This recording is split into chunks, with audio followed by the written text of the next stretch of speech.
Hi, this is Dr. David Tranter, professor, researcher, and co-author of the book The Third Path, a relationship-based approach to student well-being and achievement. With our students missing months of school, many struggling to stay engaged with learning, and then facing the prospect of returning to a very different looking and feeling classroom, how do we ensure that not only are our students protected from the spread of COVID-19, but they are also properly supported in respect to their mental health and well-being? As educators, how can we help students both recover from what's already happened, as well as effectively support their resilience to successfully navigate the road ahead, especially in light of such uncertainty? For answers, let's start in Sweden in 1967, September 3rd, on H-Day, or Högertrafikomläggningen. On this day, the entire nation of Sweden switched overnight from driving on the left-hand side of the road to the right. Against the advice of experts who warned that people would be injured or even killed in motor vehicle accidents, everyone simply switched sides of the road on one single day. The result, as you might expect, was chaos. Photos of that day and many days after show cars pointed in every direction, intersections jammed, and drivers scratching their heads trying to figure out what to do next. But here's what also happened, or perhaps what also didn't happen. Accidents, injuries, fatalities, they all decreased significantly. Driving became much messier, more confusing, but it also became safer. Why? Well, up until then, people were following old habits and operating on well-worn routines. But after that day, everyone was forced to rethink many of their most fundamental practices. And they had to be intentional in their driving and responsive to others in ways they maybe hadn't been in years. So, contrary to the prediction of experts, drivers became better. The disruption that is the pandemic provides us with a very similar challenge and opportunity in education. In all the upheaval and uncertainty, it's a chance for us to reconsider our old approaches, experiment with new ideas, and a similar requirement to act with even greater intentionality and responsiveness toward our students. If there's a silver lining in the dark cloud that is the pandemic, it's the opportunity to rethink some of our practices and priorities, especially in light of how we can best support student well-being now and in the future. But whatever we do, it will be messy. So, like stoplights, white lines, and rules of the road, we will need some basics to keep us on track, and guideposts to measure our progress so that we know that we are moving forward and not just in circles. Here are some key things to focus on in order to effectively support student mental health and well-being during this time. First, let's talk about kids, the quarantine, and counseling. There's no doubt that spending many months socially isolated has taken a real toll on our young people. There's also no doubt that some young people will need counseling to support them along the way. However, the vast majority of young people will need you, their teacher, much more than they will need a counselor. The most powerful influence on student well-being, outside of the home, is the school environment and the caring relationships that they encounter every single day. However, restarting school won't be a matter of simply throwing open the school doors. Rebuilding the school community means rebuilding relationships and reestablishing connections.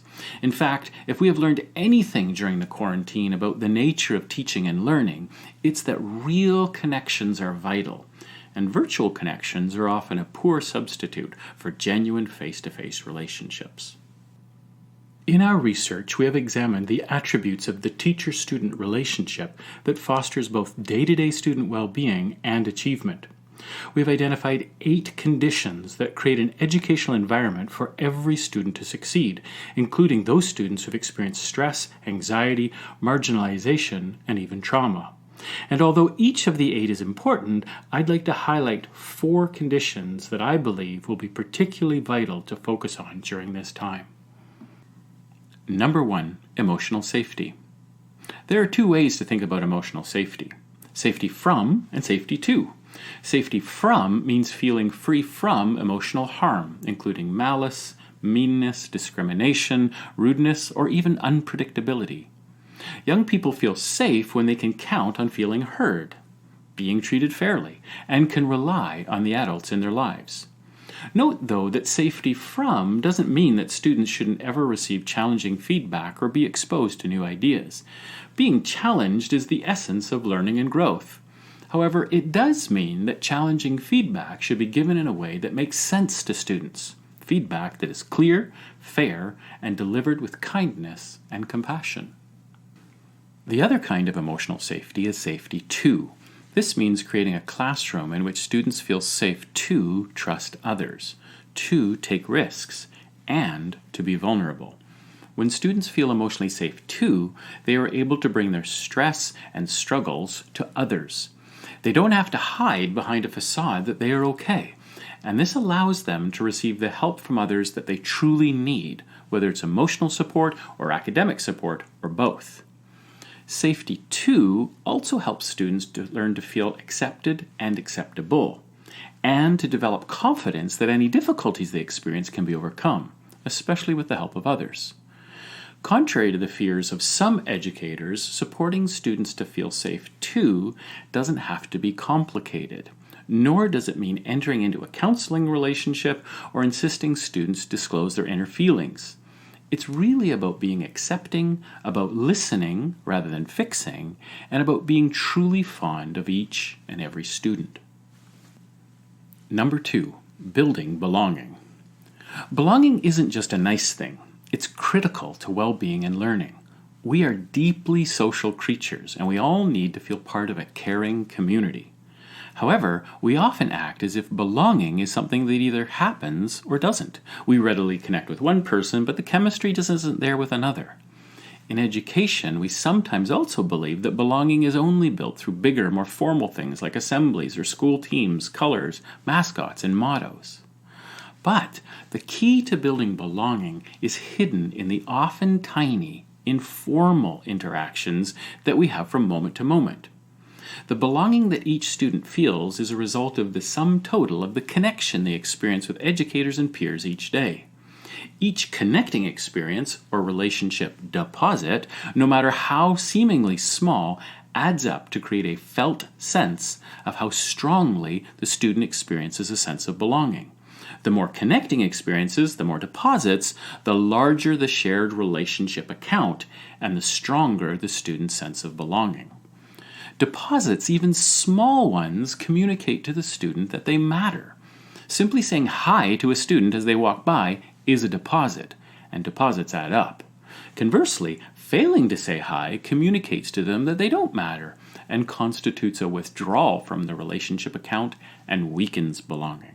So, look for opportunities in all the little moments of each day to constantly connect with students, make deposits, and strengthen your caring community. Number 3, promoting positivity. Research has repeatedly proven something we know intuitively but often forget. When we are in a negative frame of mind, we not only tend to focus on negative things, we struggle to see the positive. We focus on the negative aspects of our surroundings. We view ourselves and others in a more negative light, and even tend to recall only negative memories. And the reverse is equally true. Feeling positive leads to seeing good in others, focusing on our strengths, and seeing possibilities rather than limitations. A positive mindset gives students the confidence to learn and grow. Fostering an environment that feels truly positive to students will be especially critical, given how oppressive the measures to reduce the spread of the pandemic will likely feel to students. The school environment, with all of its new rules and new worries, risks feeling like a very grim place. Remember that your students will look to you to see how to feel about what is happening.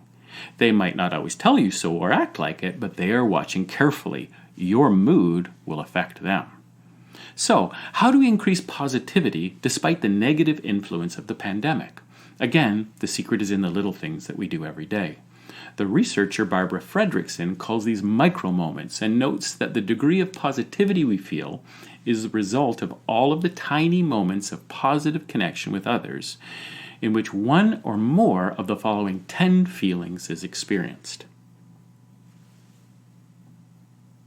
Whenever we foster any of these feelings in our interactions with students, positivity increases.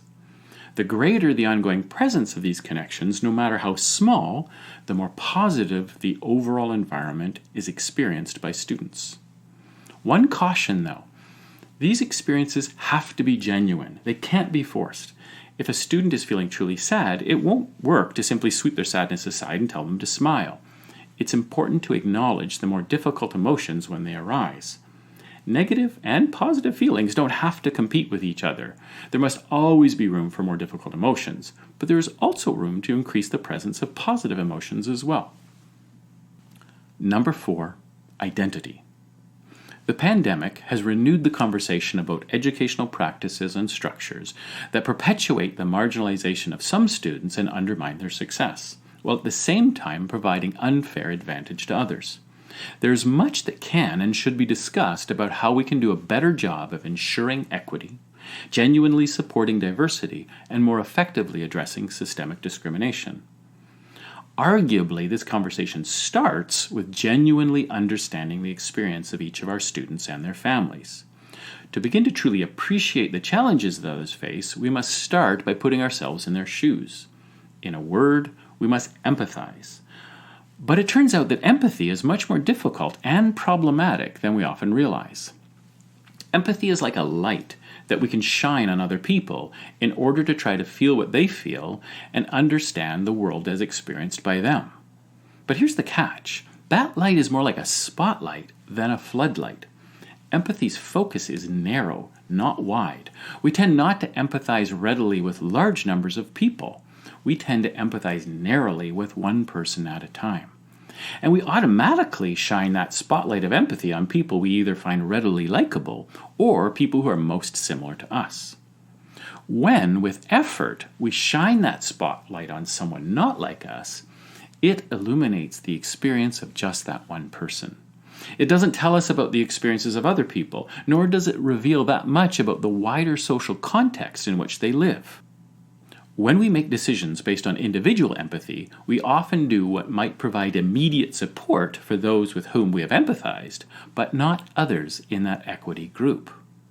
We also risk making decisions that might help that individual in the short term, but do little to make a difference over the long term. And because our decisions are based on the powerful emotions that empathizing often brings, we are convinced that what we are doing is right. So, in trying to genuinely understand the feelings and experiences of others, empathy has to be used with caution and consideration. Take time to ensure that your spotlight of empathy shines equally on all of your students. And take the time to widen that empathy lens, pull back, and turn that spotlight into a floodlight that shines light not just on your students' day-to-day experience, but also the larger and complex context that impacts their lives. To end this video, let's return to Sweden in 1967. When everyone switched to the other side of the road, things got messy, but driving got better. People were forced to break out of their old habits and show more care and concern for others. They acted with much greater intentionality and responsiveness, and the roads became safer. But only for about 6 months. Within 6 months, everyone adjusted to the new change and fell back to their old habits. Accidents, injuries, and fatalities returned to their original numbers as people returned to old practices. The pandemic has been a disruption on a global scale. What has happened and what is ahead will challenge each of us to look at ourselves, reconsider many of our practices, and rethink our priorities in education. We have both the responsibility and the opportunity to rebuild our school communities in new ways that better supports the well-being and academic success of all of our students, especially those who are most vulnerable, at risk, or left behind. We can use this time as an opportunity to ask deeper questions about what our students need from us in order to truly succeed, and we can, together, make meaningful and enduring change. Or we can simply adapt, put some measures into place, and go back to business as usual. The choice, of course, is ours.